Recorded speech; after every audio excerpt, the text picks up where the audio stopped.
puisque Adam est maudit. Car le Dieu d'Adam est le diable.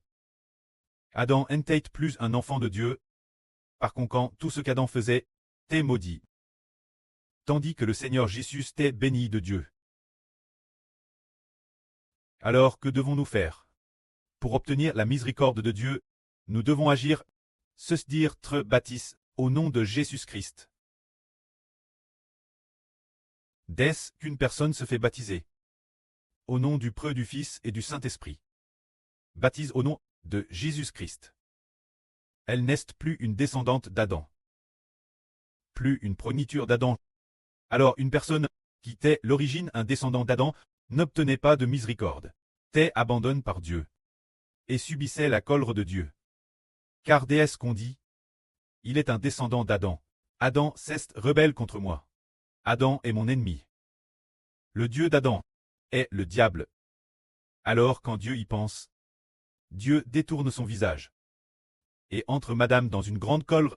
Mais si une personne dit « Je suis DJ Baptiste, au nom du Seigneur Jésus, j'ai été racheté par le sang vert du Seigneur Jésus-Christ, et je lui appartiens désormais. » Alors Dieu dit « Il appartient à mon fils.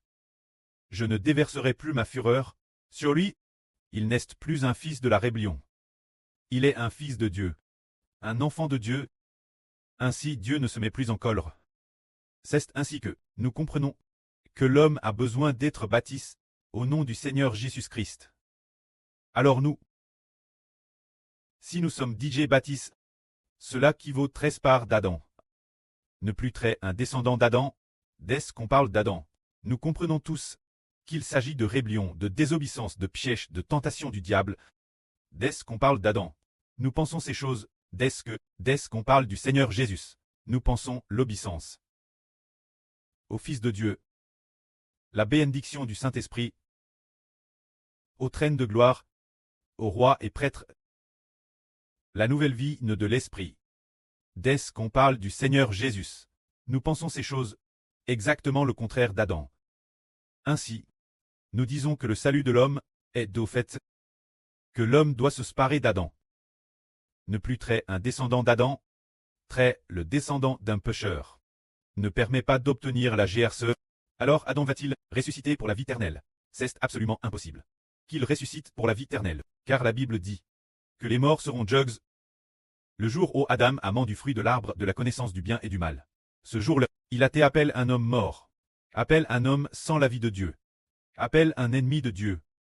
Par conséquent, Adam, qui, l'origine, oui, rencontrait le Seigneur Jésus, et le précleste, il était tout joyeux, car il était devenu le Fils de Dieu et du Seigneur. Mais après ce très rebelle contre Dieu, Adam s'est caché de la face de Dieu. Il avait peur de Dieu, et Dieu s'est aussi mis en colère contre lui. Mais ainsi, nous comprenons Adam en comment Dieu a-t-il jugé Adam? Dieu dit Adam, puisque tu as fait cela, Dieu dit, le sol sera maudit cause de toi. C'est par ta peine que la terre ne te donnera plus sa force. Tu travailleras durement pour avoir de quoi manger. Et il dit encore, tu es poussière, et tu retourneras la poussière, car c'est de la poussière que tu as te tire, et tu mourras. Ainsi, quand le temps d'Adam fut venu, il vieillit et mourut. Par la suite, tous les descendants d'Adam furent comme lui. Ils vieillirent et moururent, passant leur vie travailler dur, peinant durement la sueur de leur front, ayant peine de quoi manger. Pourtant, ils ne connaissaient pas Dieu, adoraient des idoles et servaient d'autres dieux. Tels sont les descendants d'Adam. C'est pourquoi nous devrions choisir Jéhovah, le Créateur de l'univers, pour très notre Dieu, et non pas le Dieu d'Adam, ni le Dieu de ce monde, car nous comprenons que, depuis qu'Adam s'est rebelle contre Dieu, Jéhovah n'est plus son Dieu, le Seigneur n'est plus son Seigneur. Mais dans ce cas, l'humanité peut-elle trouver le vrai Dieu? C'est en connaissant le Seigneur Jésus crucifié que l'on peut trouver Jéhovah, le vrai Dieu qui a créé toutes choses au commencement. Dès lors, comment devrions-nous trouver le vrai Dieu travers le Seigneur Jésus? C'est en temps bâti au nom de Jésus-Christ, pour appartenir au nom de Dieu, de Christ et du Saint-Esprit. C'est dire Qui l'homme doit-il appartenir? Pour très béni. L'homme doit devenir un enfant de Dieu pour très béni. Il faut devenir un enfant du Seigneur Jésus-Christ. Pour très béni. Il faut devenir un enfant du Saint-Esprit pour très béni. Mais si l'homme n'appartient pas à Dieu, n'appartient pas à Christ, n'appartient pas au Saint-Esprit, et reste un descendant d'Adam, un descendant des hommes, alors il ne sera pas béni. Car toute l'humanité est pécheresse, et aucun pécheur n'est béni. Et réfléchissons-y. Regardons nouveau l'Israël du Moyen-Orient. Avant que le Seigneur Jésus-Christ ne vienne dans le monde sous forme humaine, bien qu'ils fussent nominalement les descendants Abraham, d'Isaac et de Jacob, et qu'ils le fussent en réalité les descendants Abraham, d'Isaac et de Jacob, mais Abraham, bien que Dieu ait béni Abraham, n'avait après tout pas encore été racheté. Alors, celui que Dieu aime davantage, c'est le Seigneur Jésus-Christ. Bien plus qu'Abraham, il aime davantage le frère Ashbert. Bien plus qu'Abraham, car Ashbert est le fils de Dieu, le fils du Seigneur, qui était préfigure par Abraham et symbolisé par lui. Quand Abraham, il était encore un pécheur, et Isaac et Jacob étaient aussi des pécheurs. La miséricorde de Dieu ne pouvait être qu'une miséricorde limite. Alors Abraham a-t-il déjà vu la face de Dieu? La Bible dit que Abraham a vu l'Éternel Dieu. Or, dans la Bible, c'est Jéhovah qu'Abraham a vu. C'est celui de l'ange. N'est-ce pas le vrai Dieu? Et Abraham, lui aussi, vieillira et mourra, lui aussi, avant que le Seigneur Jésus ne soit racheté, bien que Abraham aime de Dieu. Mais après tout Abraham était quand madame un pécheur.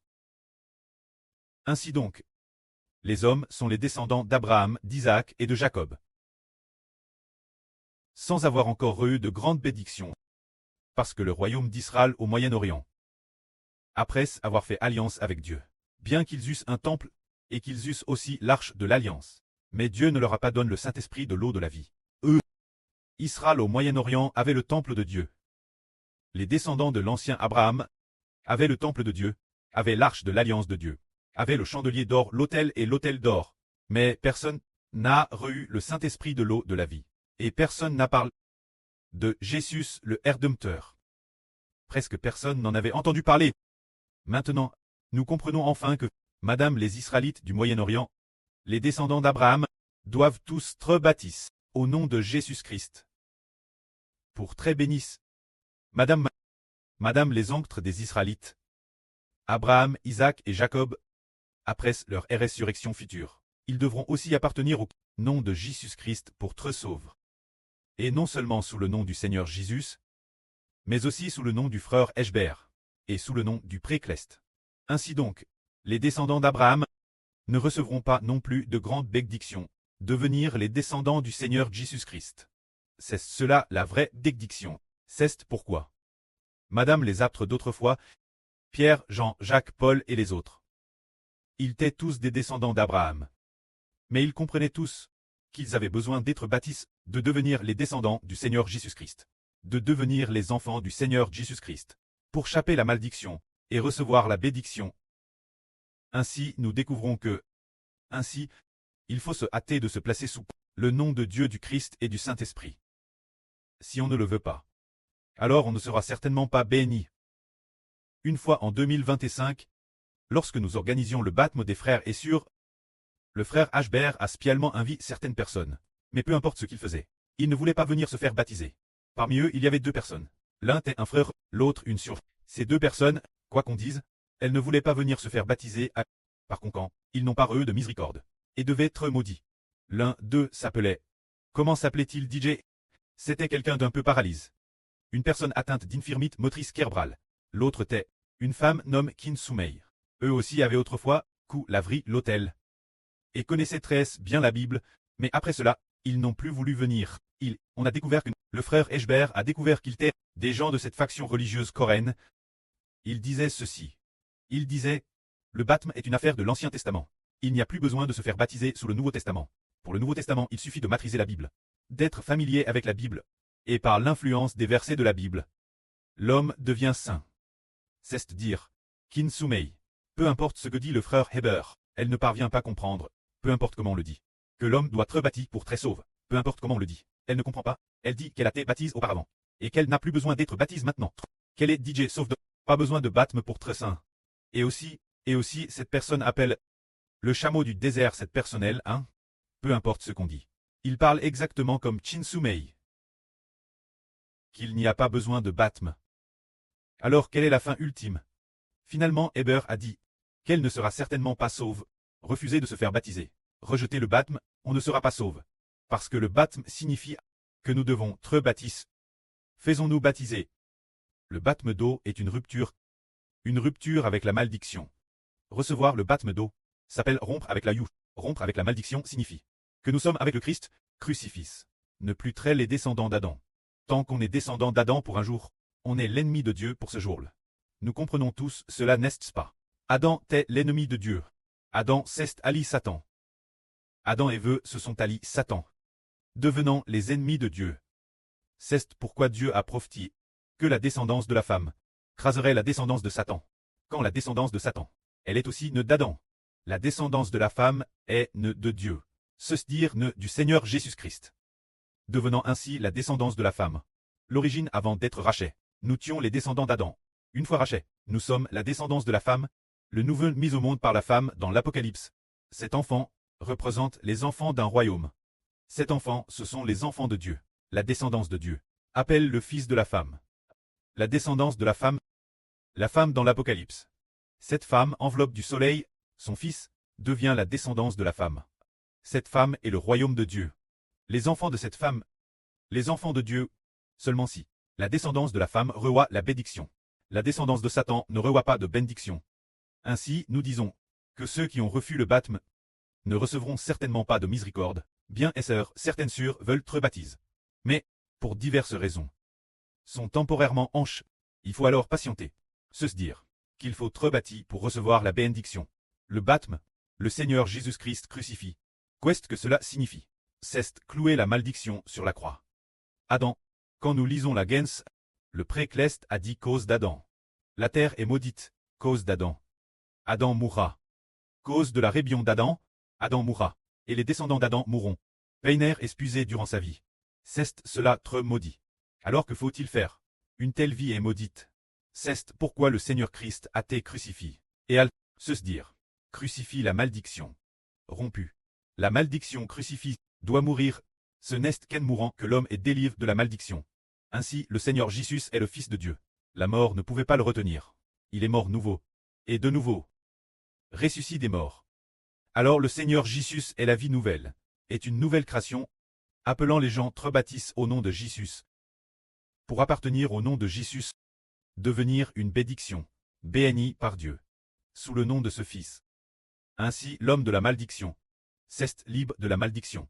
Recevoir le baptême d'eau. C'est se libérer de la malédiction. Rompre la malédiction. Se laisser avec le Seigneur Christ. Très crucifie et mourir. Pour que la malédiction cesse. Puis recevoir le baptême du Saint-Esprit. Qui est le baptême de bénédiction. Le baptême d'eau est le baptême pour se libérer de la malédiction.